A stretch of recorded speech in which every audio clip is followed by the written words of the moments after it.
No trial, no conviction, no impediment to expanding his power and profile in the Texas Republican Party. After 8 years living beneath the cloud of felony indictment, Attorney General Ken Paxton cuts a deal which leaves him almost free and clear. On the troubled border, Texas still barred from enforcing its own immigration law, as the impeached Homeland Security chief trash talks the controversial measure on foreign ground. And in the nation's capital, another battle brewing over reproductive rights and the ability of American women to access abortion-inducing medication.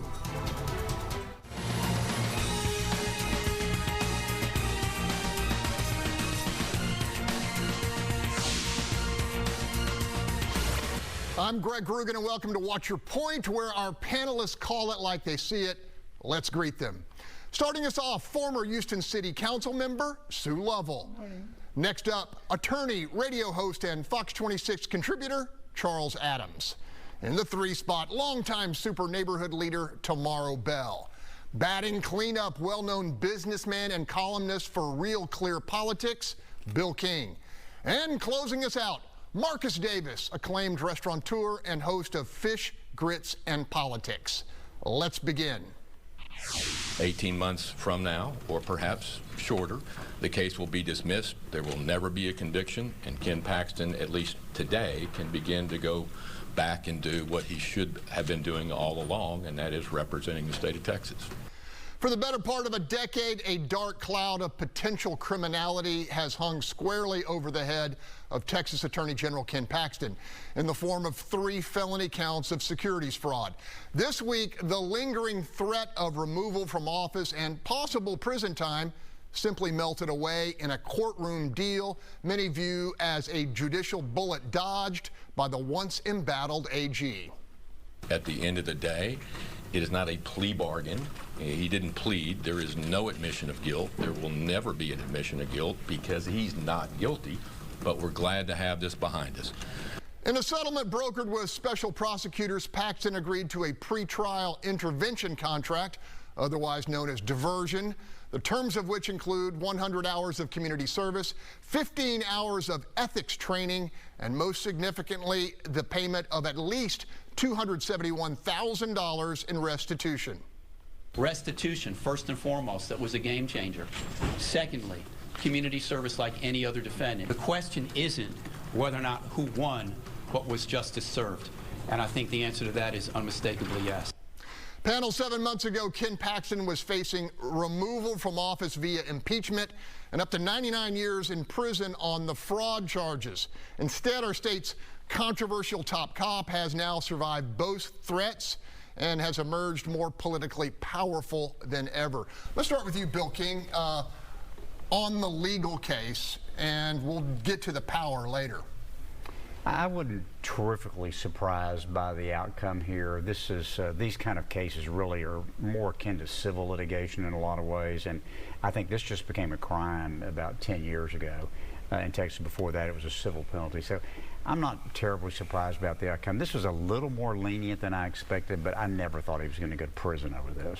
Charles, you're an attorney, and I'm sure you followed some of this litigation. Are you surprised by this outcome? Well, I don't know if I'm surprised. I am disappointed. I mean, Dan Cogdell, famed trial lawyer, great lawyer, right? But he's representing his client and engaging in some little bit lawyer parsing when he says this isn't a plea bargain. This is absolutely a plea bargain. It's agreement, although there's no formal plea entered.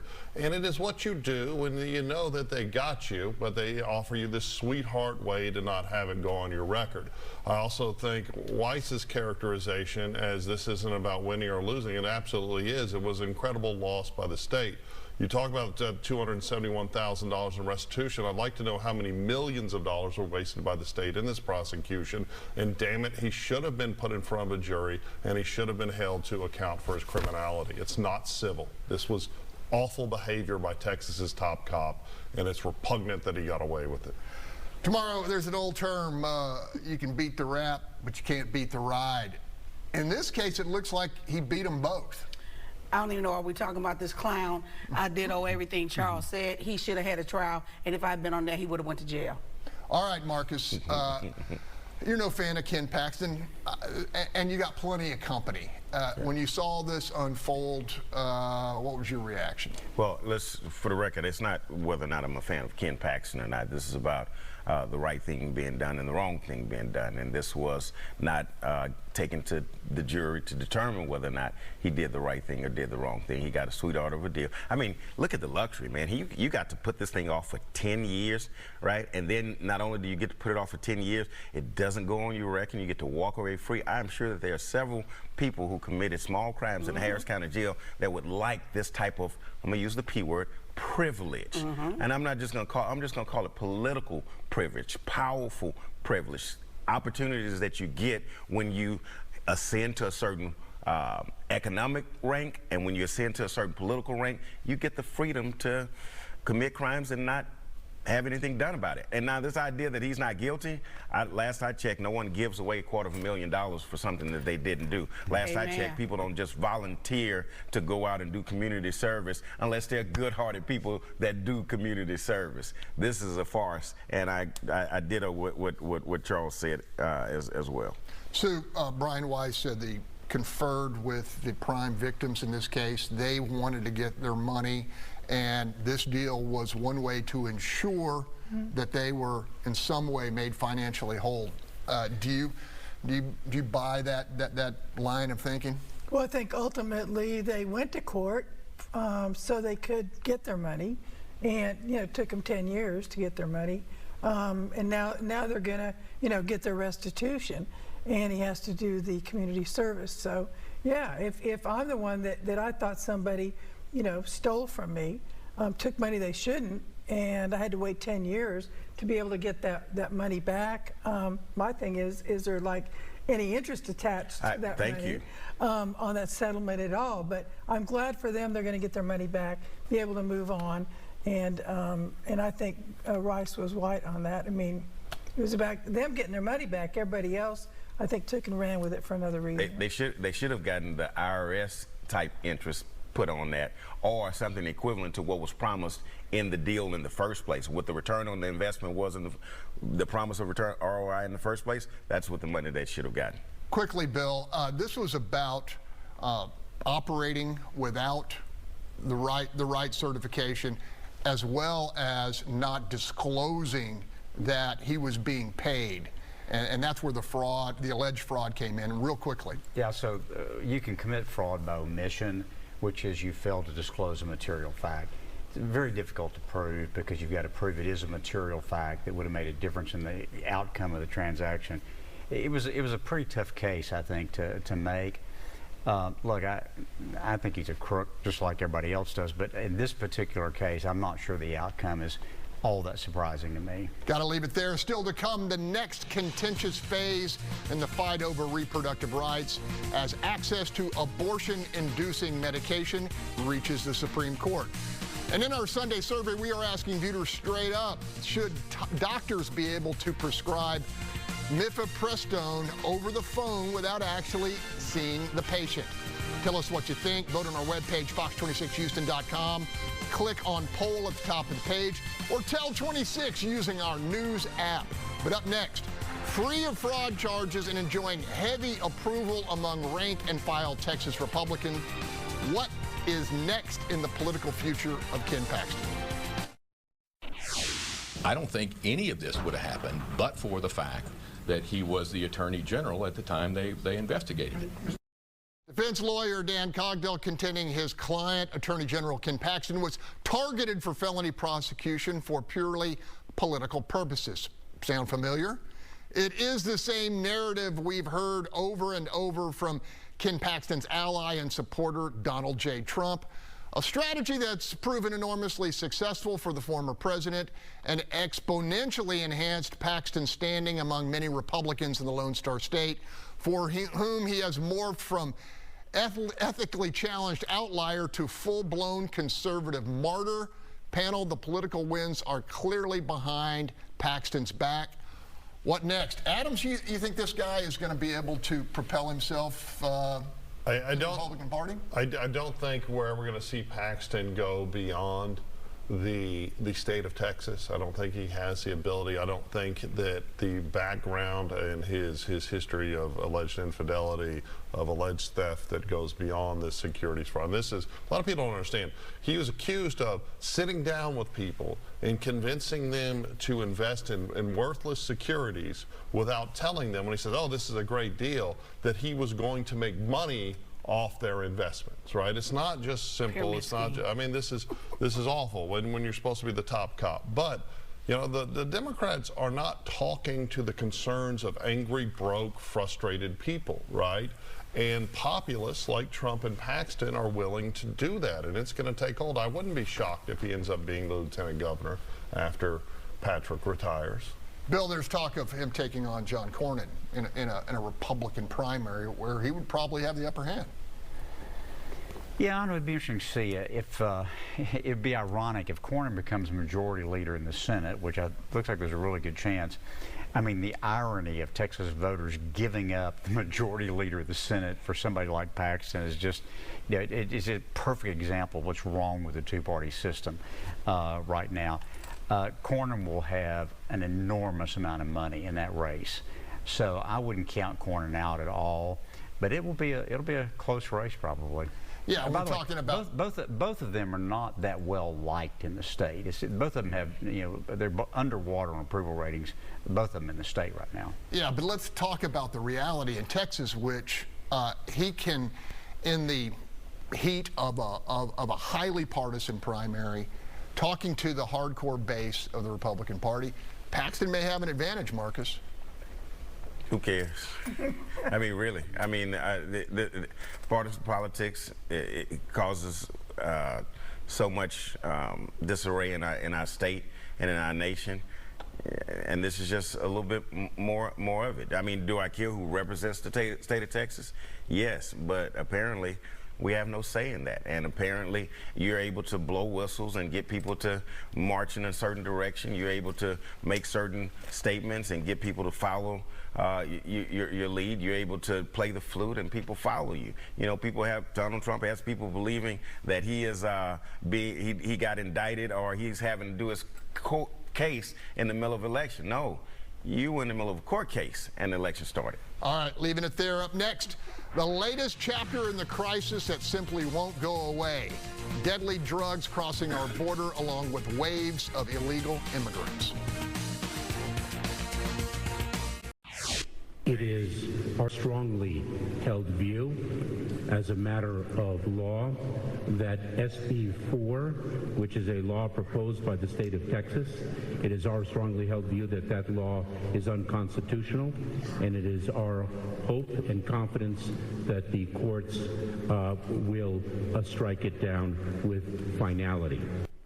Impeached Homeland Security Secretary Alejandro Mayorkas campaigning against the Lone Star State's controversial anti-illegal immigration law, and of all places, Guatemala. Can you say terrible optics? So Texas tries to impede the flow of migrants because the federal government refuses to do the job, and in response, the guy pushing the buttons goes to a major launch nation of outward flow and trash talks the effort.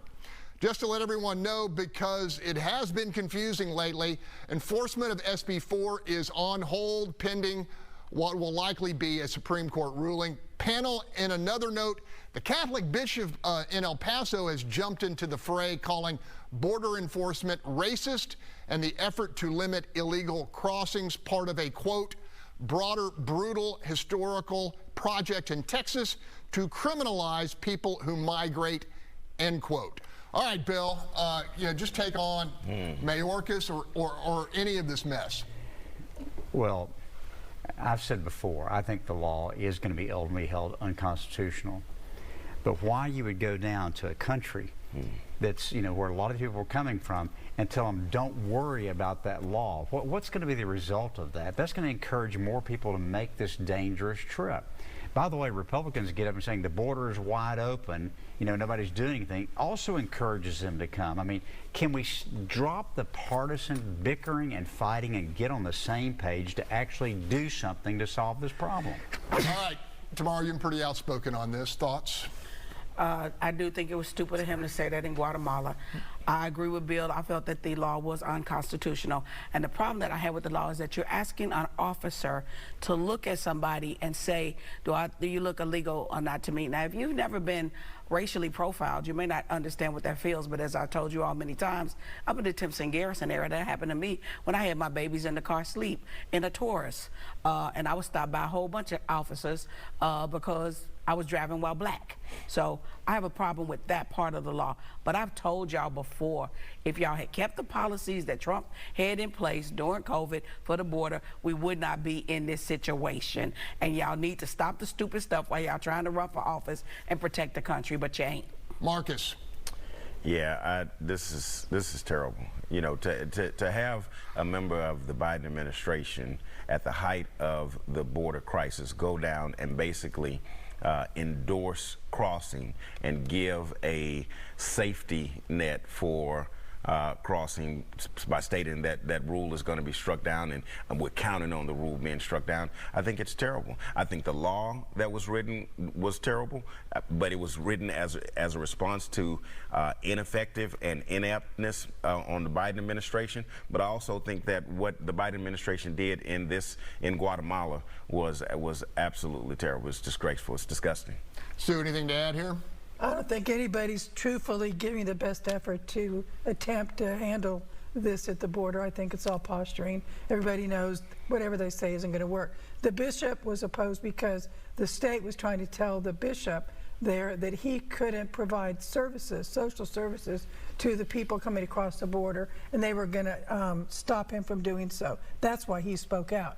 He's going to help people no matter what. If he had only spoken out for those children that were being molested by other folks. Final 30 seconds to Charles Adams. This is why Ken Paxton and Donald Trump are so popular, because the media, working with the Democrats, are trying to facilitate the wants of the billionaire oligarchs to increase market participants, and the Democrats want a permanent majority, right? But the Republicans are too milquetoast to do anything about it, and they really don't mind either. And who's suffering? The middle-class Americans and poor Americans who are being denied access to entitlement programs because they're being overwhelmed by people giving non-citizens who haven't contributed anything being given so more than us. And here's the thing, it's not migrants, it's illegal immigration. Damn it, it's time for a rule, it's time for a border.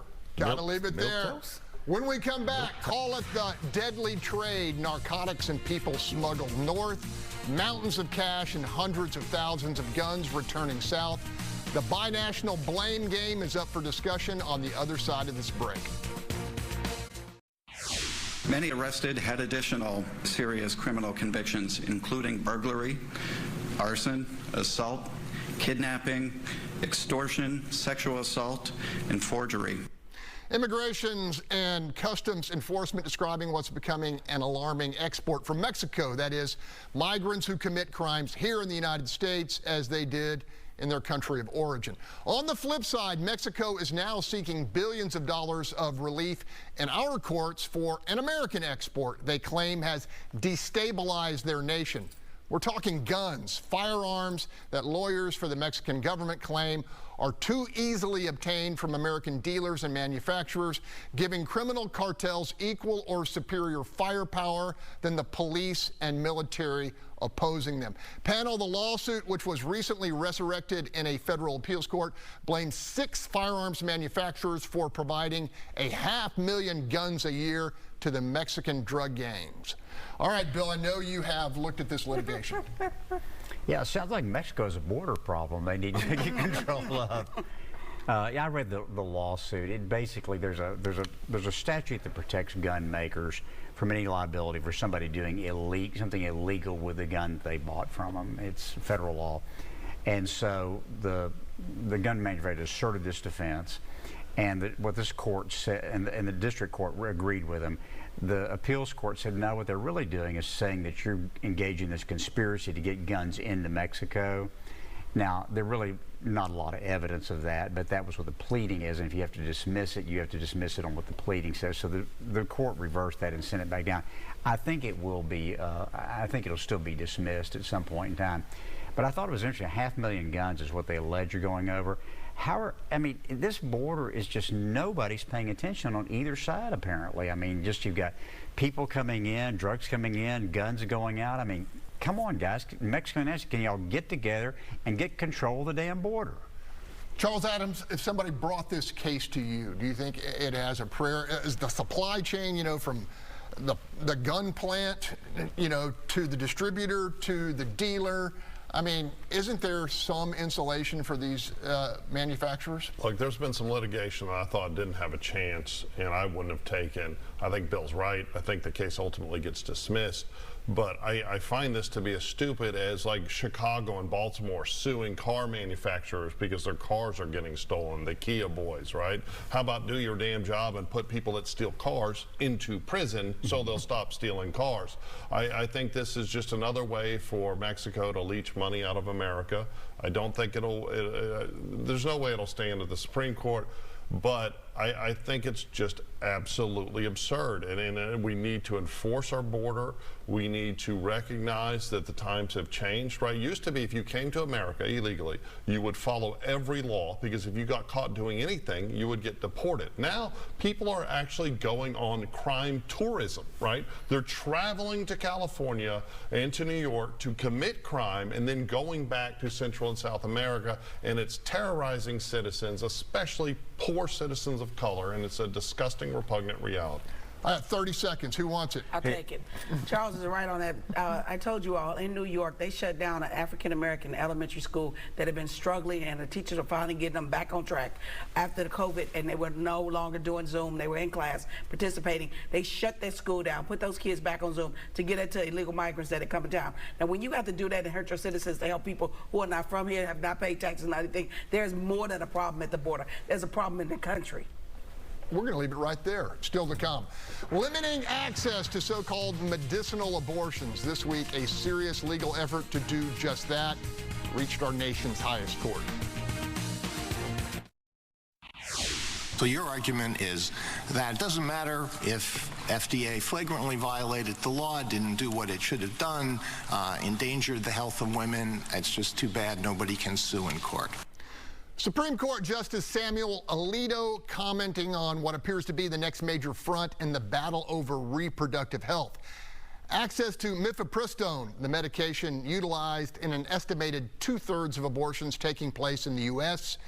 At issue, decisions by the Food and Drug Administration to roll back safety regulations on mifepristone, including allowing the pill to be dispatched without an in-person physician visit. Panel, without getting too deep in the weeds here, when all was said and done, it didn't appear the same conservative court which overturned Roe v. Wade nearly 2 years ago was inclined to overrule the FDA's authority when it comes to regulating this medication. And that's generated some relief for those battling for continued access. What's your take here, Tomaro Bell? What I want to know is if they want to get out there and battle about whether you can have access to this medication without seeing a doctor, do you visit a doctor before you get your Viagra? I don't think so, because I see too many commercials telling you call 1-800-DIAL-A-HOE. So if you don't have to do that to get Viagra, why are they going to say you got to go to do this? This is another attempt at controlling women's reproductive rights. Bill, you've looked at this case. Yeah, I think it's a really interesting way to think about, for lay people to think about the Supreme Court. They talk about this court being conservative, and they think about that on a political spectrum, left, right. But the court is conservative, but it's conservative in terms of what courts should be doing. And so when it overturned Roe, it said the court went too far in creating law. What the majority of the court was talking about, which was really different from what Alito said here, was that we don't think we ought to be substituting our judgment for the FDA. That, I think, is what's going to be the result of it. So don't assume this court is always going to go to the political right like you think it's going to, because that's not going to be the case. As a mother, as a woman, as a Democrat, as just an American, what's your take here? I think you're going to do what we told you to do, and we thought Roe would make that happen, but now you're trying to go around it. So, now you can't take this pill, which, by the way, is medication for other things. And this really is just about, we're just going to tell you what to do. We want you to do what we tell you to do. We have a right to tell you to do with your own body, and we're going to make sure it happens. Charles, no matter what. Charles, it looks like the court is not buying this argument that we need, that the FDA is not doing a good job of regulating this. I disagree with Bill in that I think they're an ideologically conservative court, but I think they're an incredibly activist court like the Texas Supreme Court as well. And I think they embarrassed themselves with overturning Roe because it leaves a lot of individual liberties that can be stripped away. And I think it's purely driven by religious beliefs of these Republicans. I personally think abortion's not a good thing, but it's based solely upon my religious belief.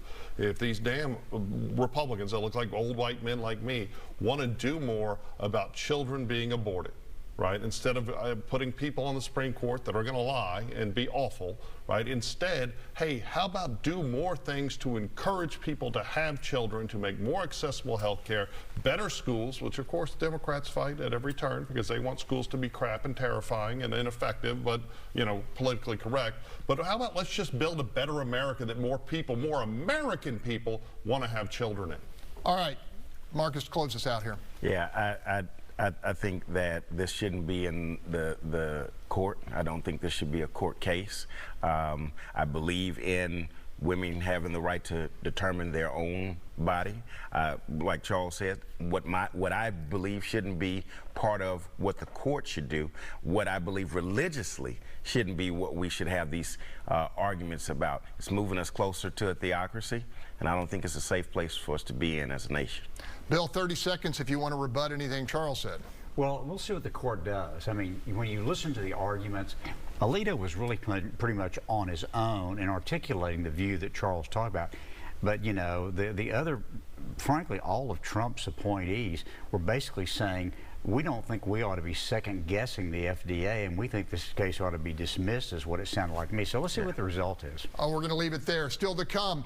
Just ask him. He's the consummate salesman, the former president, hoping to make America pray again and turn a tidy profit in the process. But up next, our city's newly elected financial watchdog speaks out on taxpayers footing the hefty bill to settle with Houston firefighters and one possible way to help pay the tab.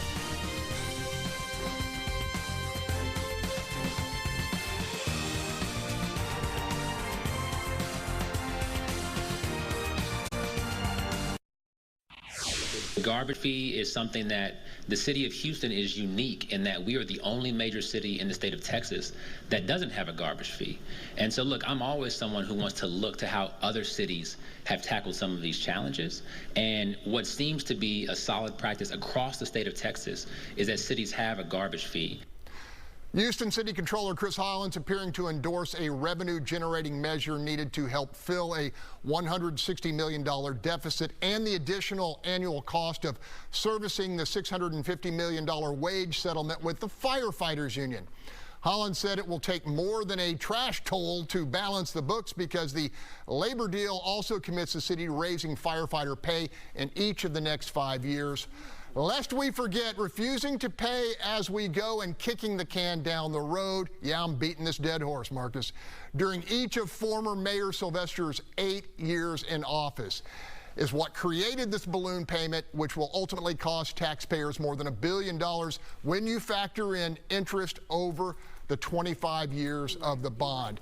Bill, quickly, 30 seconds. You're right, Charles. So, look, I think the settlement as good as you could probably do under the circumstances. I don't agree with issuing the bond without voter approval. I don't think it's legally right, and I don't think it's politically wrong. If I were John, I would not go out and take this on his shoulders. I would go ask the voters. I think the voters will readily approve it, but I think that's the right thing to do. The garbage fee, I really think we need to stop and take a look at solid waste. We're spending about $100 million a year. We're only serving about a third of the households in Houston. And I'm really wondering where the city of Houston ought to be in the solid waste business or not anymore. You do not agree with Bill when it comes to whether this needs to go to the voters. I don't agree, but let me say the city controller ought to do an audit, which he has the power to do before he calls for fees and taxes to be raised. And look, when Sylvester Turner, the mayor, and a majority of council voted to spend millions of dollars in legal fees to send this to the court system, they kicked it over to the courts and said, your problem, you take care of it. The judges solved the problem on the settlement by putting a settlement bond in place that will pay this debt over the next 20 to 25 years. Tomaro Bell? Yes, and I'm not surprised that Sue disagrees. She is a paid consultant with the firefighters, which you did not point out, and you need to point that out when we talk about. And so you are in that situation and you're with them, and that's fine. But the reason that I'm saying about this is this.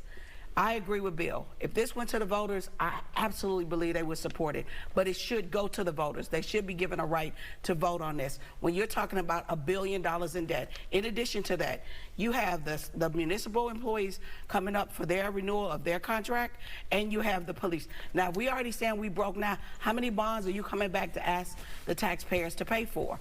And I, as an accountant, okay, it is very difficult for you to look at 3 months. At 3 months in this position, you can't find money from some other areas, like Bill just said about the waste department. You need to look into that and see what is there. The water department, with all of those problems they have, they $40 million above their budget because of the bills that they were sending out to people. But you need to do a deep dive into where money is going in the city that could be moved to help with this first. All right, Marcus. Yeah, I think that saying the city is broke in one breath and then in the same breath assigning $1 billion of debt to the citizens of Houston. Not $1 billion. It is $1 billion, Sue. I don't know why you keep saying that. $1 billion is $1 billion. Just because my light bill and my water bill are different bills, when I add them up, the total is still the total. And this is $1 billion that Houstonians will have to pay somehow, some way. It's $650 million plus $350 million.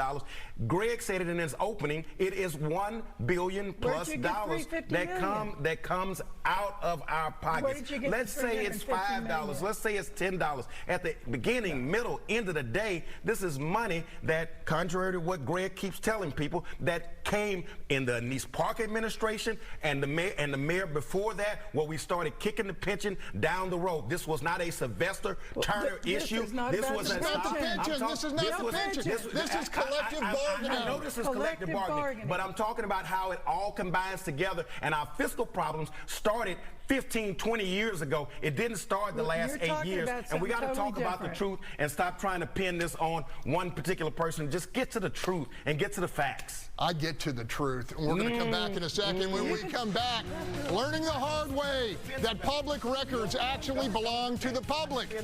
Houston Community College, hammered for hiding information citizens have a legal right to review.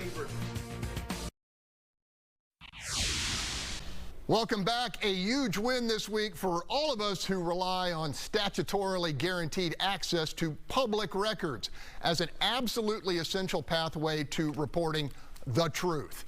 That win came at the heavy expense of our own Houston Community College, which highly regarded attorney Ben Hall contends, quote, failed to surrender public records within 10 business days as demanded by the law. Instead, HCC suppressed the public documents year after year. This week, at Mr. Hall's urging, a district court judge punish that delay strategy, ordering HCC to pay as much as $500,000 in legal fees. This information belongs to us. It does not belong to these elected officials or the administrators in public institutions. And until they learn that, Ben Hall is going to be their enemy. If they're not accountable to us, then they're doing whatever the hell they want to do, and this is a dangerous world for people to be in if public officials are not accountable to the people who put them in office. Panel, I'm going to say it. We need more punitive rulings exactly like this to ensure access to the truth. Bill King. Yeah, kudos to Ben for staying on this and fighting for this, and kudos to Judge Bill for making this ruling. The Open Records Act has become a joke in Texas. And by the way, Ken Paxton's rulings on it are awful all the way through. He's always protecting the local government entities. You know, when I was the mayor of Kemah, if somebody came with open record requests, we took them back to the file room and said, here's the file, go through and look what you need and make a copy of it. That's the kind of attitude public officials ought to have about public information.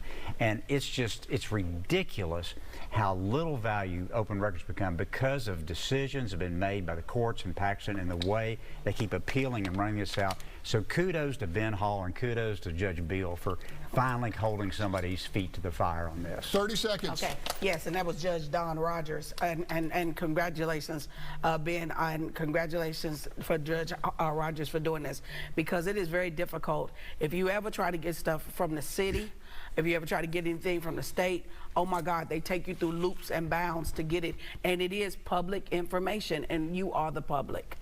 All right. Show me the papers or show me the money. I love it. All right, still ahead, making some bank on his version of the good book. Move over Gutenberg and King James.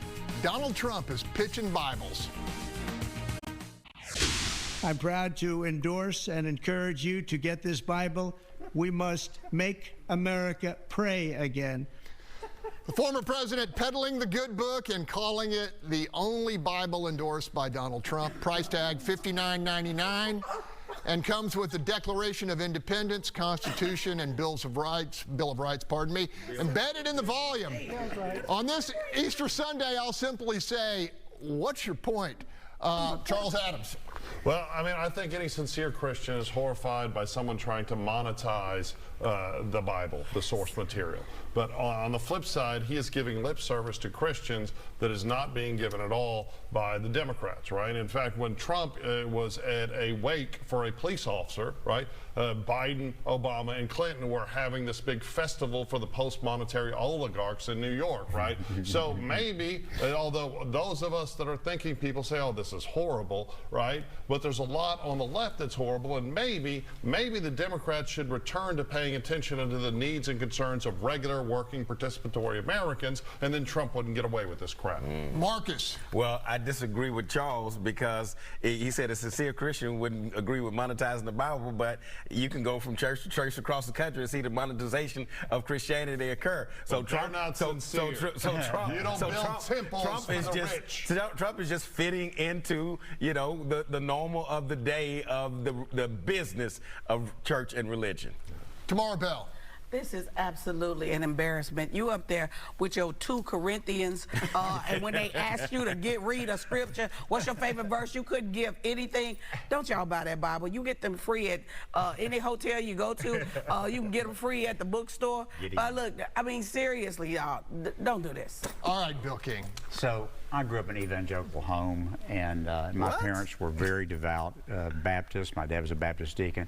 They thought Trump was the most horrible person that they had ever met. And as soon as he said he didn't need to be forgiven, they said, this guy doesn't know anything about what Christianity is all about. And I thought what was interesting recently is he's been losing support among evangelicals. You know, Trump got like 82% of the vote or something in 2020, and it moved from 18% for Biden up to about 30% for Biden.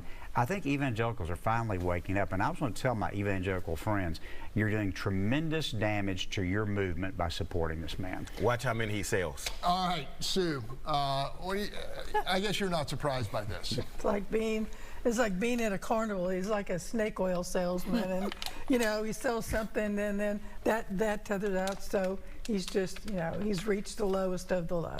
All right, Charles, you've heard what everybody else had to say. Anything else to add? I think the suggestion that Trump has reached the lowest of the low is absurd when you defend Biden, right? They both reached the lowest of the low. They're both senile old scumbags that should not be leading America, right? And what we're not doing in the media space is having a fair conversation about the hundreds of years he's looking at facing in prison, which is clearly retaliatory, although everyone disagrees, and the fact that Biden's son is still walking around with no consequence, and there's incredible corruption.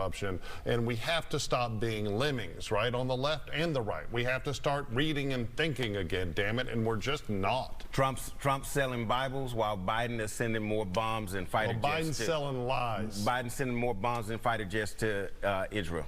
We're leaving it right there. Still to come, one last heaping helping of the Paxton deal. Plus, I'll ask this top-notch gathering of commentators, what did we miss? On tonight's edition of Texas, The Issue Is, airing at 9:45 right here on Fox 26. We continue to unpack the repercussions of Attorney General Ken Paxton's nearly clean escape this week from felony fraud charges. It is no small thing that the victims in this case are going to receive right around $300,000 in restitution from Ken Paxton. That is no small thing. All right, one issue we didn't talk about this week's Gerald Goins, the HPD former detective at the center of the deadly Harding Street raid.